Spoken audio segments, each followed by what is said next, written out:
Hi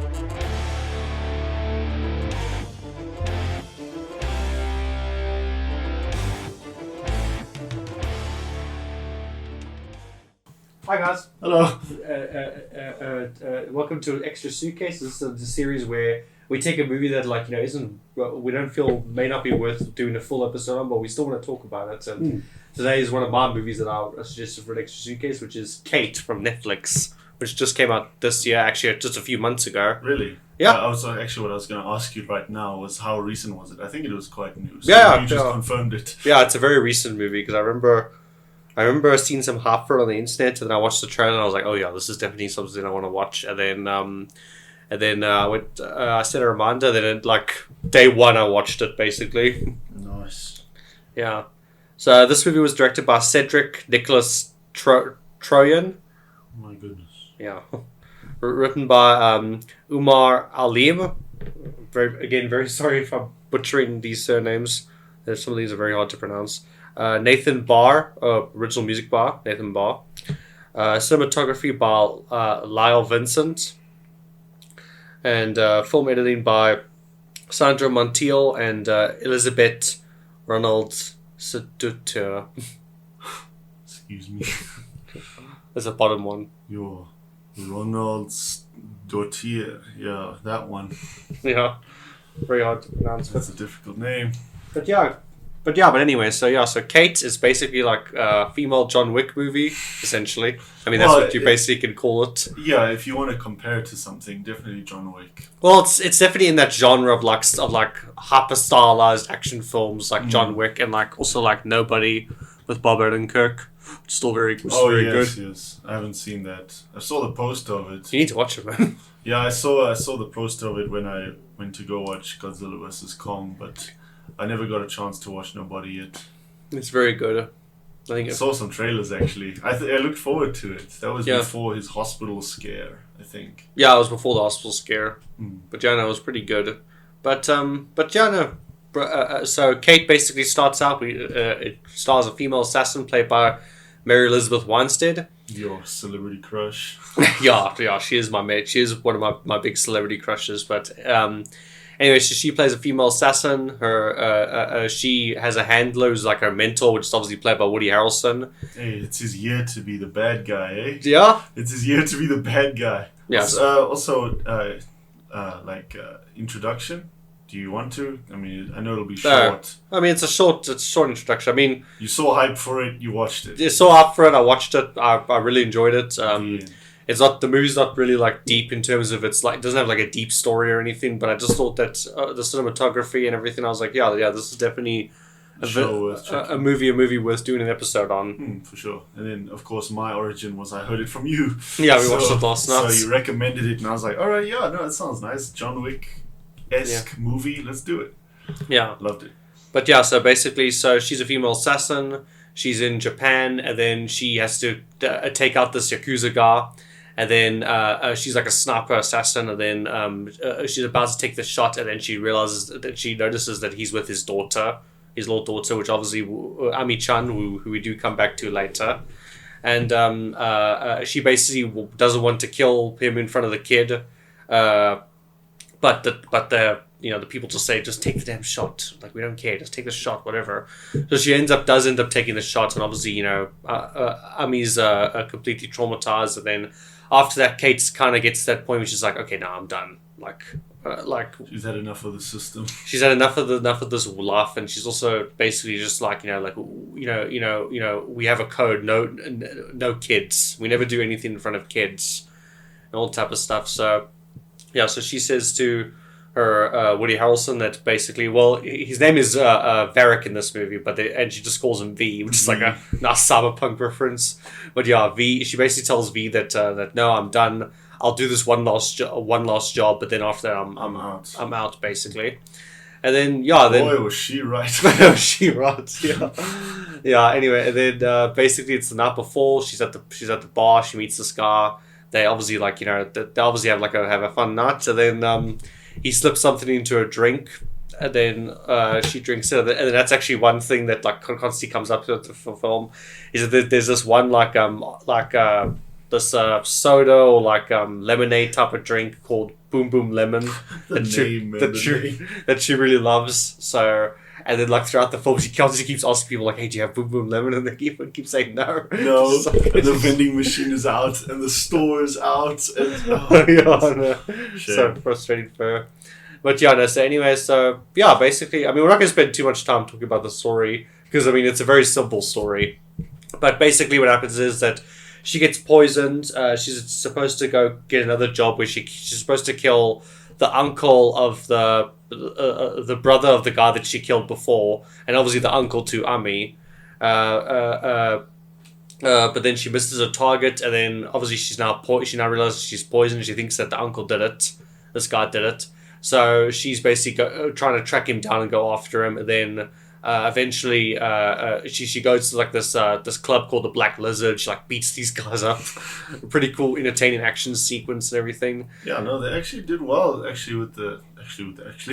did well with their fight scene choreography. Yeah, the fight scene choreography was very good. Is that Black Dragon club? Is that where that stage performance is going on? Yeah. That's the bit where those guys are sitting obviously at that table. Then there's that stage performance, and then she comes in and like. I didn't think that was a club. That looked more like a really upper class house, actually. Yeah, well, it's like a upper class club restaurant type thing. Yeah. Well, okay, whatever. Yeah. Just making sure. But yeah, basically after killing and murdering a bunch of guys, she's like, there's like one guy left, and he's just like, Ami will know.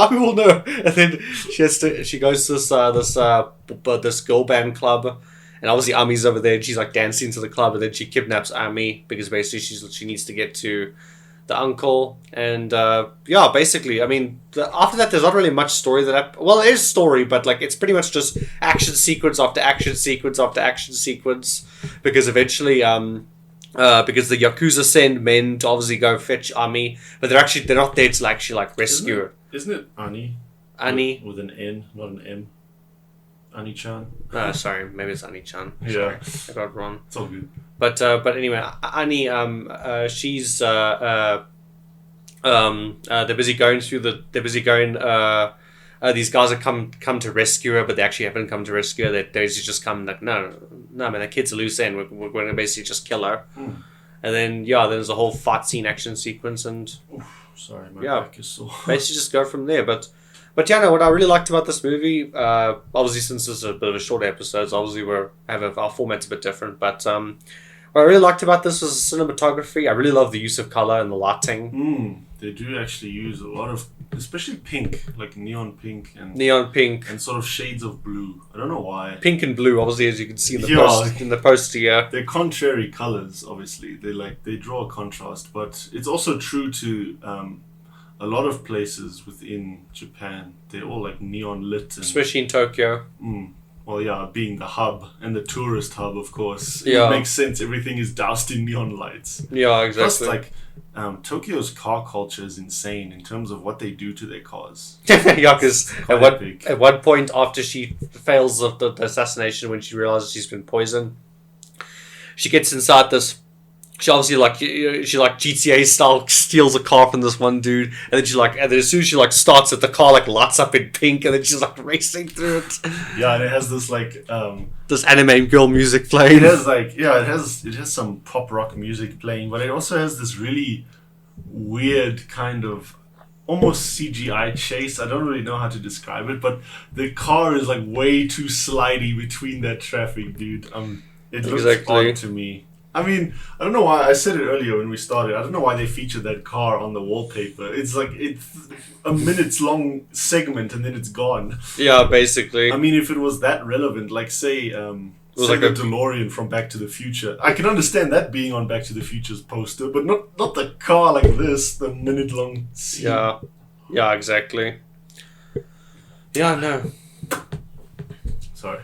But basically, the two of them, Kate's basically she's working with this girl, because obviously after the girl realizes that these men aren't here to help rescue her, they're here to kill her, Kate basically saves her, and then the two of them sort of that's kind of when the two of them start to form this bond. Yeah, it's a weird sort of like a friendship. She's not really like a parent figure for Annie. I think it's more like a Annie-chan. bit. She looks at her more like it's like a big sister type of thing. Yeah, that's the thing. It seems more like sibling.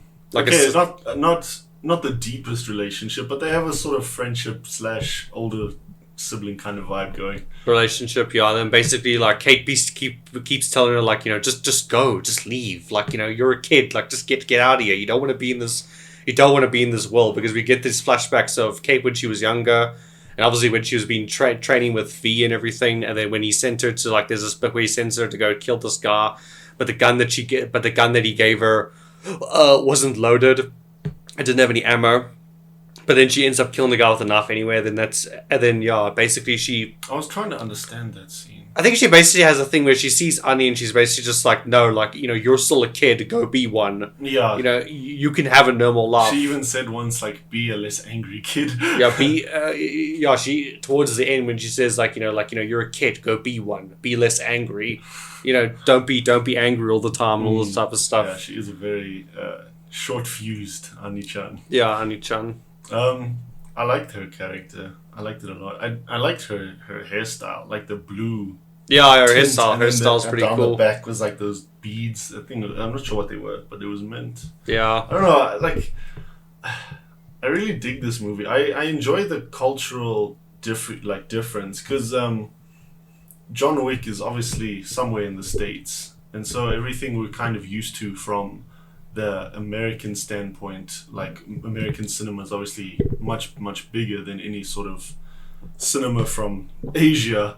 So what I mean is to see it in their cultures implemented into a film was nice, because we don't know as much about, say, Asiatic cultures than we do, US culture. Yeah, exactly. So it was nice to see that little bit of change of formula to spice things up. But yeah, no, other than that, really, really enjoyed it. I enjoy I will say the girl Annie, like because the actress who plays Annie, this is actually her very first film that she's ever done. Like her first, like a feature film, or like ever. I think as a feature film, like it's her first feature film performance ever. Well, she killed it. And I will say she killed it. She's very good.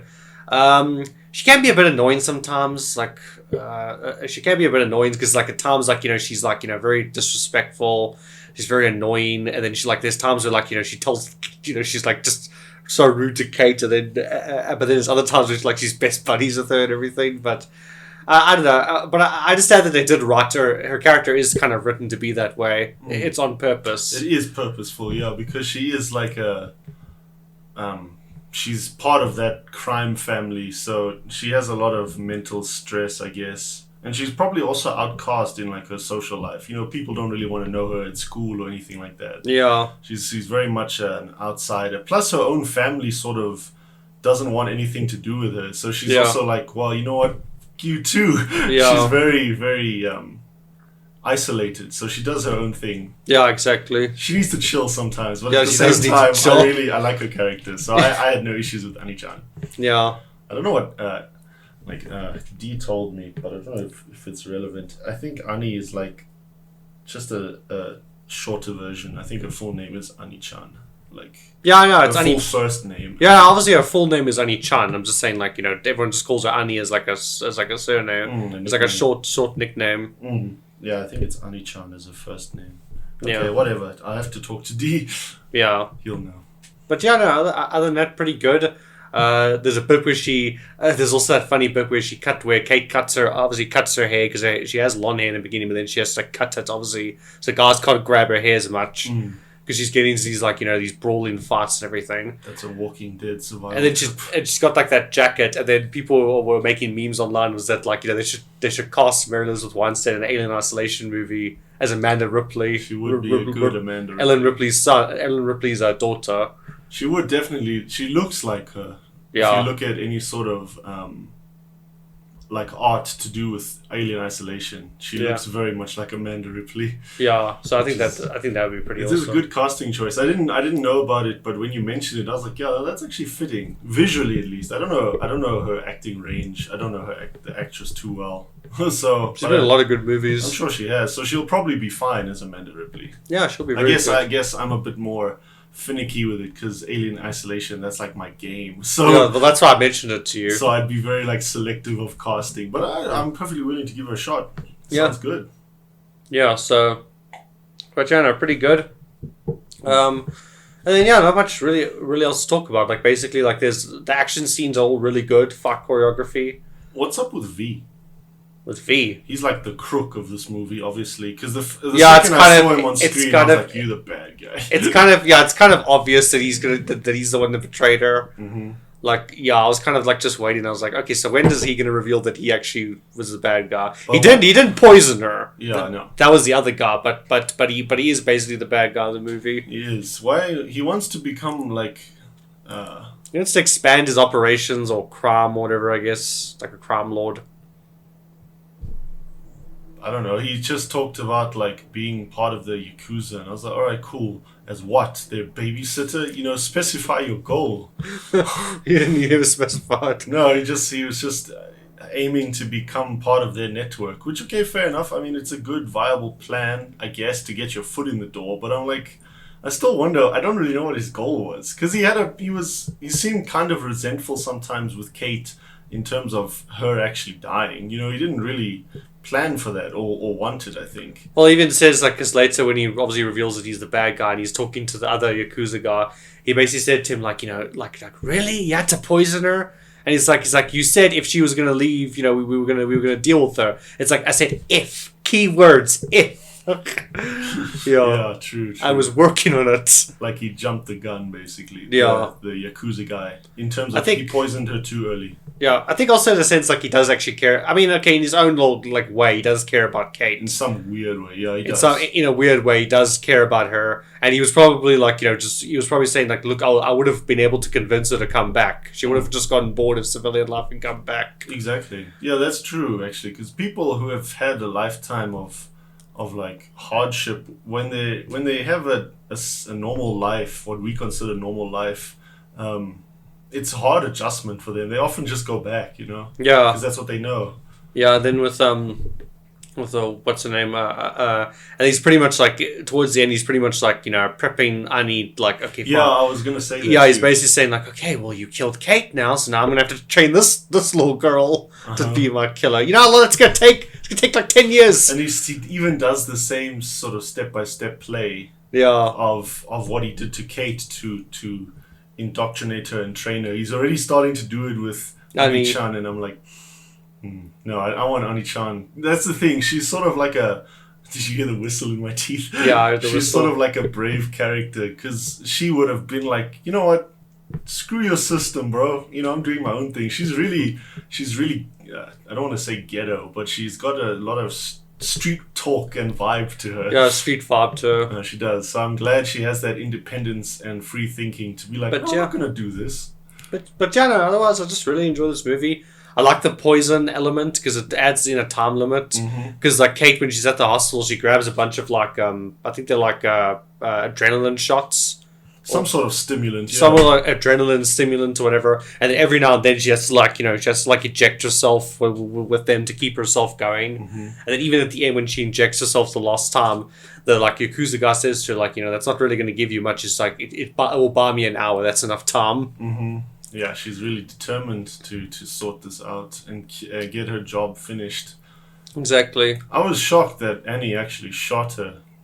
Like, at the same time, looking back at it, it's part of her character to be, when she's angry, she seems impulsive. So, but I really didn't expect it to just like mid-sentence. I was like, oh wow, we're halfway through this movie, you know, the main character's in the ground, but of course it just grazed her face. Yeah, exactly. It was cool. But yeah, no, it's just a very thing. And then another thing I really liked about this movie was that Kate she gets her ass kicked a lot of the time. Like, she gets beat up, like, you know, she takes hits and everything. And then at one point when they have to go fight that one dude to get the information of where the uncle is, the guy actually him and Kate fight, and then he actually beats her. Like she pretty much pretty much almost dies. Like, Anya basically has to save her with, like, when she hits the guy over the head. Oh yes, you mean that other that guy when they came in, he had his feet inside the the tub of water or whatever. Like, I remember him. Yeah, that guy. He basically beats her. Like she does. He's a good fighter. He's a good fighter. Basically, he's very fit. You could see it. Yeah, and it's very rare, especially. Can we just say Annie shot her twice? Oh yeah, Annie did shoot her twice because during that fight, like Kate's busy fighting this guy, and then Annie's got the gun, and she keeps telling the guy to like stop, and he's not listening to her. And then when she fires the gun, she actually shoots Kate.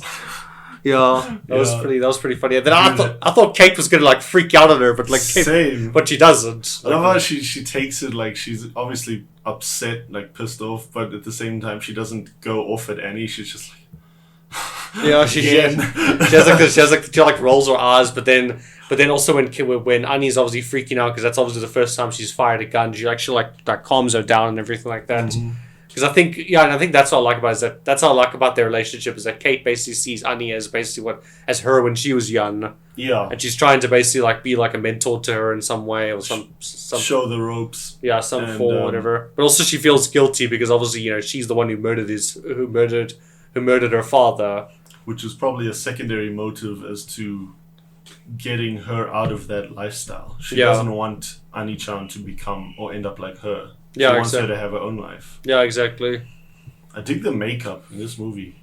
I thought about it. Yeah, the makeup's very good. Like I even said to you, like the makeup's really good, especially towards the end when obviously the poison's like she's basically like 5 minutes away from dying, and like all the makeup on her face and like the bloodshot in her eye and everything. The makeup's very good. It's very, very good. And when she's on the floor after you think she murdered the head of the family at that house in the hills, and then she comes out and falls on the ground. She basically after Annie shot her. Yeah. And like you see all the neck veins and stuff. That makeup is brilliant. That's when I was like, no, this is good. Yeah, no, the makeup is very good. Okay, obviously I have no frame of reference of what poison actually looks like. Yeah. When someone's poisoned with that element she was poisoned, whatever, something 204, I forget the name. Yeah. But it still looked pretty genuine. Yeah, it looked pretty genuine. To what you would imagine. Yeah. And I guess for me, just the last little thing I just want to bring up before we finish. What I like about this movie is that it has a female-led character that actually takes damage and actually doesn't and is not perfect at everything. No, that's true. Because that's one of the, in my opinion, that's one of the failures of the new Star Wars trilogy. And Kathleen Kennedy was the main, kind of like the Kevin Feige. Kevin Feige of Marvel. Mm-hmm. They kind of wanted her to be the Kevin Feige of Star Wars or whatever, but she's not. They had this whole idea in the new trilogy that like Rey, the main character, she had to be perfect at everything and that she could never fail or do once or anything. And then it was actually a bunch of times where like Colin Trevor, I think I might be pronounced his name wrong.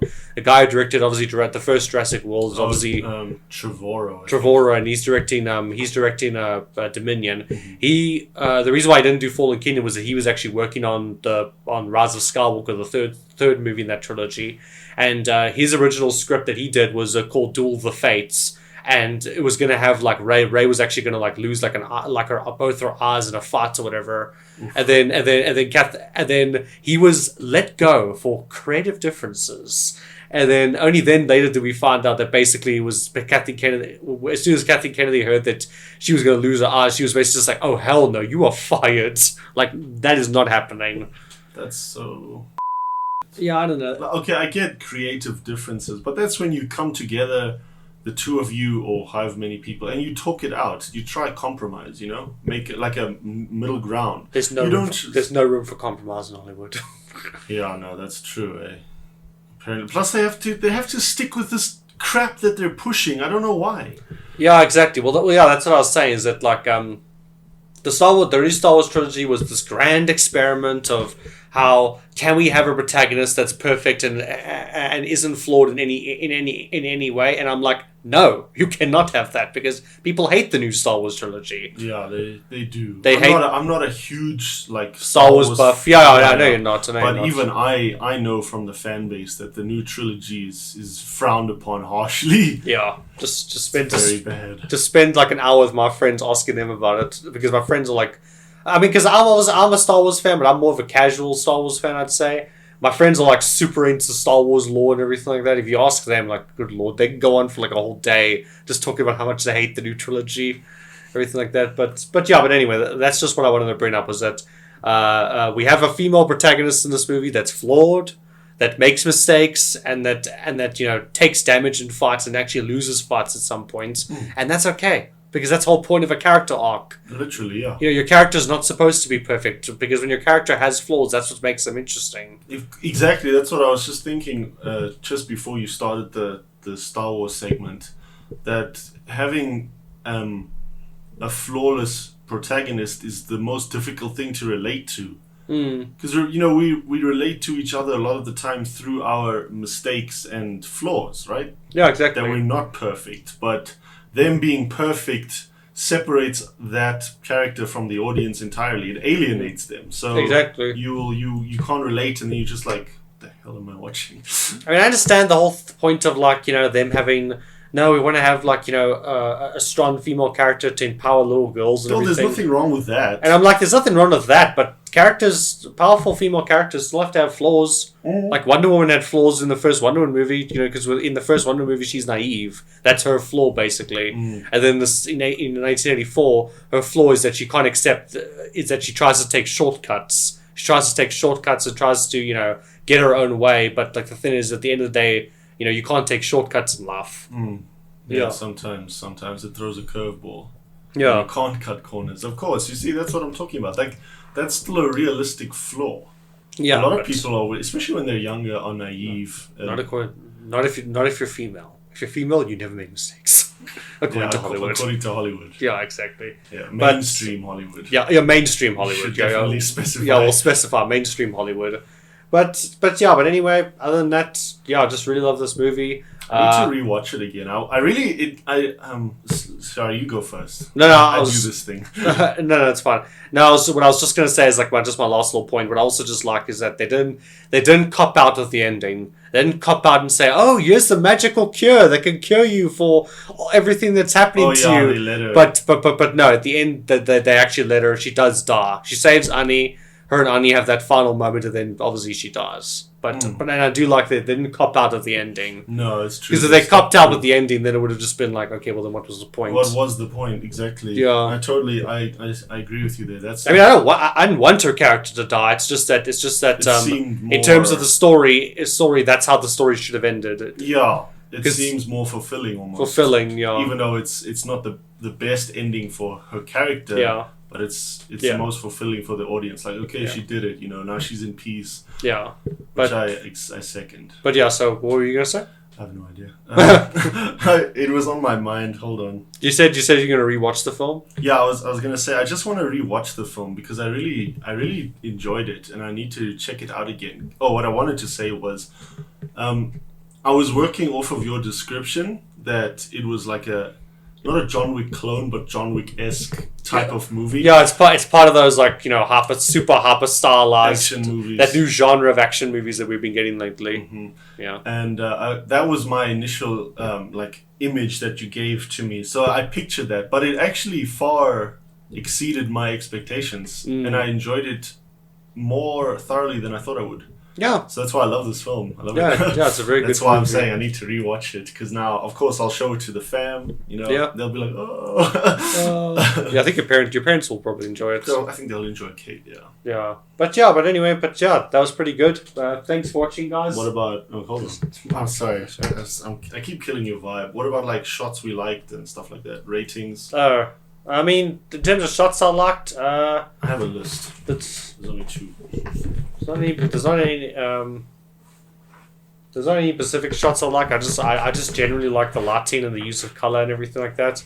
And I like that shot where there's that bit where they stop that car and then Ani-chan is there and she's got sort of like in the poster, she's got her hand and she takes it like that and these gunshots are firing. You're kind of going, what the hell? Yeah, it's Kate with her assault rifle. She's she's walking down. She's got this green sight and she's shooting. I just love that shot. I agree. I think that was pretty epic. And she's comes out of the darkness with her assault rifle. That's really cool. I agree. Because at first when she did the hand thing, I was like, goodness, she's a cyberpunk.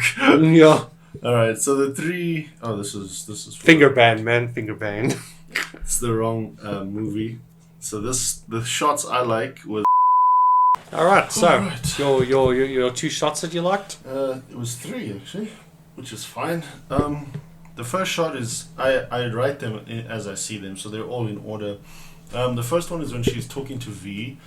I think they're already in Tokyo at this point, and there's like a thunderstorm happening. They're in that little pagoda. Oh yeah. And you see I know the bit it's a that you're very, talking about. very long shot, and there's like the storm in the back, and that also immediately cuts to her standing by her bedroom window. Yeah. And the storm is still happening. I thought that was pretty mint. The second one is during the fight scene, the first one in that Black Dragon Club. There's some sort of maneuver she does where the camera is like a top-down view and it rotates with her move. Oh yeah. I thought remember that. was That is pretty very mint. cool. And then the third one is right as she's dying. It's 2 variations of the same shot. There's like a wall of pink flowers, that projection when she's seated and dying. Yeah. And the camera's behind her looking at it. And then it's also the same shot, but it's just the camera's on their right.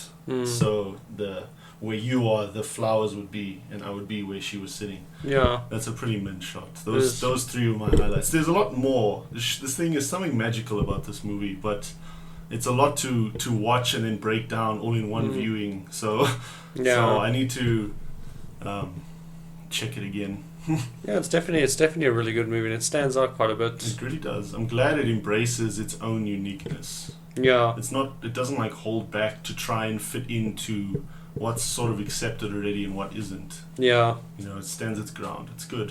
Yeah, because obviously the marketing people were obviously going to market. They're obviously marketing this as, oh, it's female John Wick or whatever, and it is kind of that to an extent, but it's got its own little hint, flavor, and everything. It does. And I like the relationship that Annie-chan and Kate have. Like, it's like that kind of is what keeps you going when you're watching it. Yeah, they do have a really good dynamic relationship. It doesn't feel forced or dragged. It's kind of genuine, and I appreciate that. Yeah. Especially if that's her first feature film, then she killed it. Damn. Yeah. She's a very young actress. Yeah, I hope she gets more work. I hope in so. The future. I'm sure she will, man. She killed it. Yeah, she probably will. But yeah, no, thanks for watching this. Rating? You keep cutting me off, man. Jeez. I'm sorry, man. You keep skipping important segments. I want to get this over with because we've got to end after this. But anyway, we got my rating probably like about. I gotta go with an 8. I like to I'm throwing that score around a lot lately, but no 8. I'd say an 8. I give it a 9. I like it a lot. Definitely 9 because it impressed me far more than I thought it would. As I said. Oh wow! Yeah, because I wasn't sure how you were gonna react to this movie. I liked it. I really genuinely liked it. So 9. So now you can finish. Go on. Cool. All right. Yeah.